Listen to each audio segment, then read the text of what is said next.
Like when my wolf was angry, she wouldn't like growl and bark like a dog would. She would throw her front feet down and she'd bristle up all the fur on her neck and she'd roll her lips up really slowly and expose all of her teeth and be dead silent. Hi, I'm Eddie with In Tandem Magazine, and we're here with artist Dennis McNett, who is doing an installation at the Out Hotel for Select Art Fair. Hi, Dennis. Hi. So where are we right now? We're in my studio in Bushwick, Brooklyn, New York.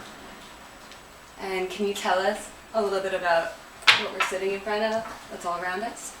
Most everything that you see, all the patterns are wood carved prints. So a lot of the patterns that you see on this, they've been carved out, then printed, then collaged onto the surface and hand colored.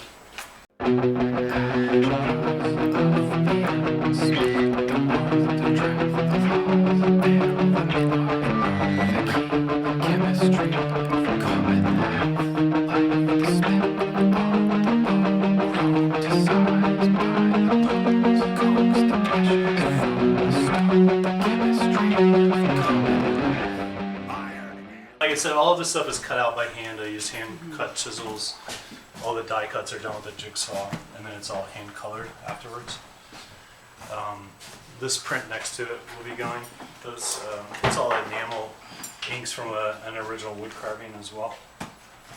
Do you have some of your tools to look at? Yeah, this is some of the raw material. Like all of these are different patterns that I use that go on the surface of the panels.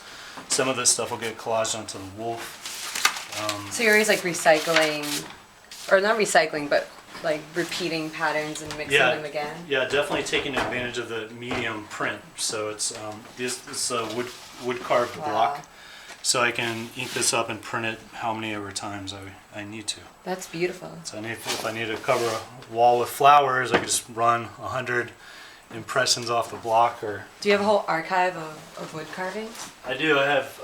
I'll just make a decision of what I need. Like if I'm creating a landscape, maybe I'll do a wood block of some flowers and some wheat and some sky pattern and some tree bark, and then create a landscape from those collage materials. But I also create images too. Like this is a linoleum block that was carved. It's a leopard. I'm kind of obsessed with snow leopards and wolves. Oh, that's amazing. I remember they used to give you like the little linoleum block in art class. Right. So much better, but... Yeah, no, it's the same concept, and most people have done linoleum cuts. Yeah. It's just I've been doing them for 22 years now. Were you introduced to it in regular elementary school? I was, but it didn't take until I was about 18 and went to this community college, and I was like, wow, that looks just like the graphics I was into at that time, and even younger, like 12, 13. But I'll generate patterns too. This is Viking. Right?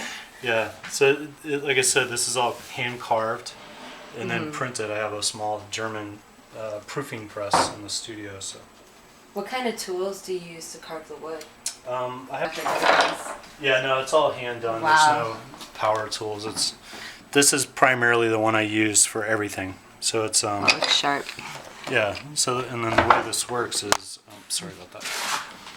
Is like every line that you see on everything in here is hand carved like this. How many hours would you guess something like this would take you? I always tell people that's a weird question because it took me 22 years of carving to get as fast as I am now.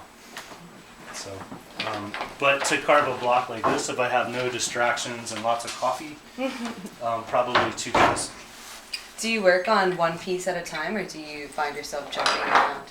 I definitely will jump around. Like I'll get tired of carving and then maybe do work on some paper mache or some sculpture stuff, or work on a mask, or actually do the printing. So it's just, I'm kind of all over the place once I get started. Can you show us some of the masks? Yeah, absolutely. This is a Santa Muerte mask. Wow. It kind of doubles. This goes on a sculpture as well. You want to try it on? Yeah. The back of it.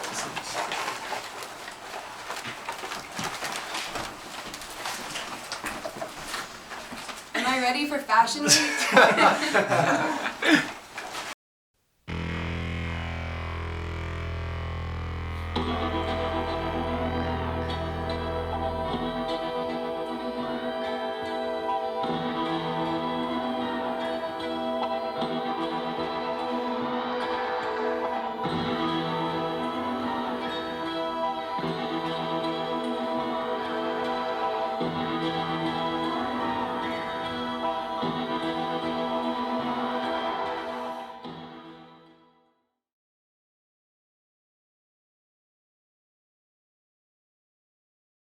I know their aesthetic is not for everyone, but the band GWAR, Oh yeah. if you look at just the facts about them, they're amazing.